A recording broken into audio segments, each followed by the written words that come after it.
In this lesson, we are going to multiply and divide with numbers with decimals. So the key to multiplication is is that we don't have to line up the decimals. Remember, addition and subtraction, we line up the decimals. With multiplication, we don't have to line up the decimals. We don't have to line up the decimal. So in this first one, it says 12 and 3/10 times 5. So I'm just going to write 12 and 3/10. And the 5, I'm just going to put right here.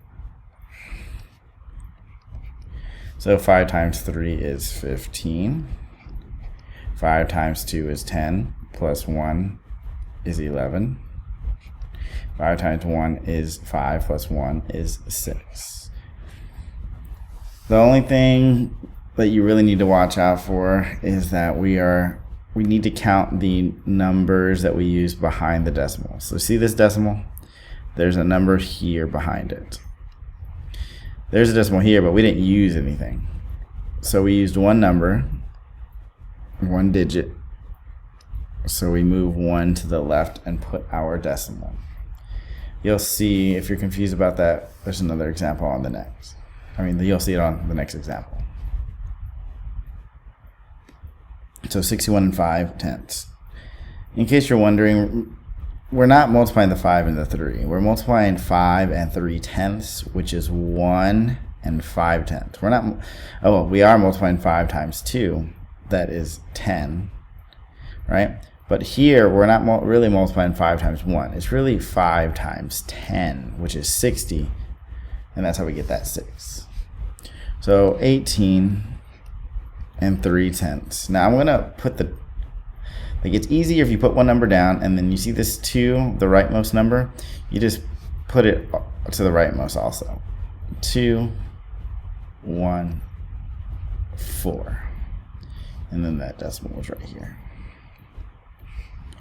2 times 3 is 6. 2 times 8 is 16. 2 times 1 is 2, plus 1 is 3. Now, when you go down to another level, we'll say that you need to make sure you put a placeholder like you did in elementary school. So 1 times 3 is 3. 1 times 8 is 8. 1 times 1 is 1. And we go down another level, so instead of putting 1, 0, we put 2 as placeholders. So 4 times 3 is 12. 4 times 8 is 32, plus 1 is 33. 4 times 1 is 4, plus 3 is 7.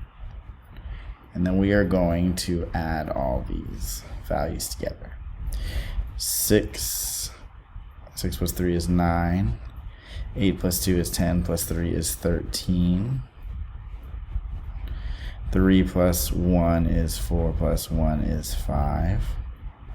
7.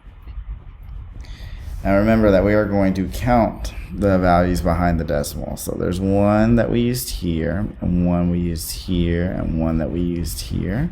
So I'm going to start here and go 1, 2, 3, and put my decimal. Ooh, and that is my answer.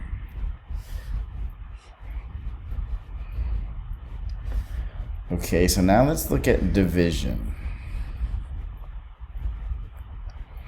So in this example, we have 71 and 3/10 divided by 2.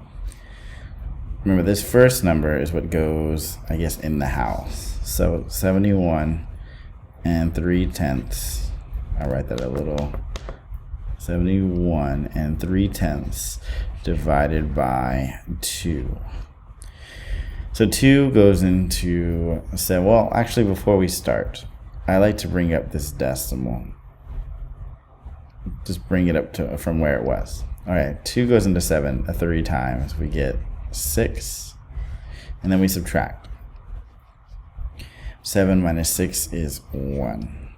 Now 2 obviously can't go into 1 because we made sure we picked the highest number. So we need to bring down this 1. 2 goes into 11 5 times. We get 10. We subtract again and we get 1, and then we bring down to 3. 2 goes into 13 6 times. Get 12.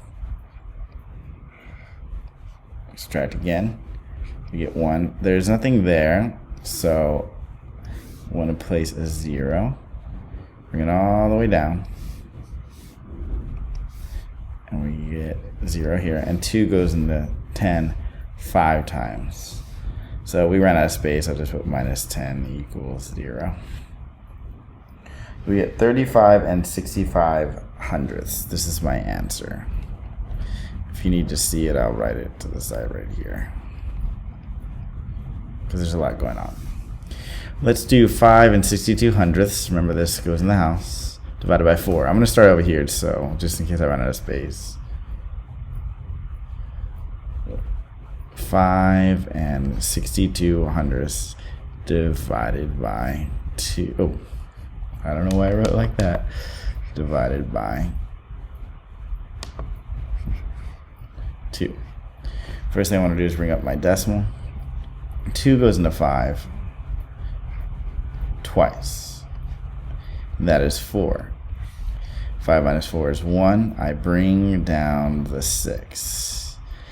2 goes into 16 8 times. That is 16. I subtract again. I get 0. Bring down the 2. 2 goes into 2 1 time. And I get 0. So my answer is 2 and 81 hundredths. So I'll write it over here so you can see it. Equals 2 and 81 hundredths.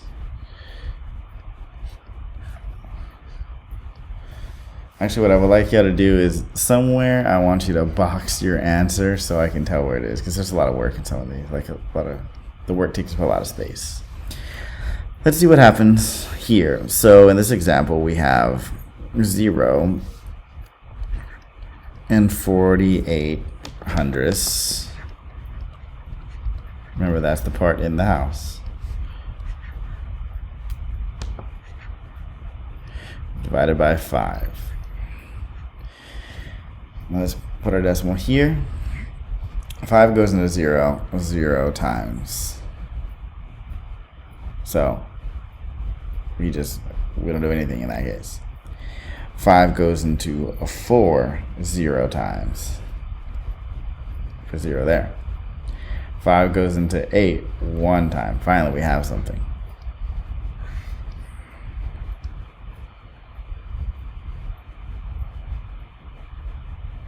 Messed that up too.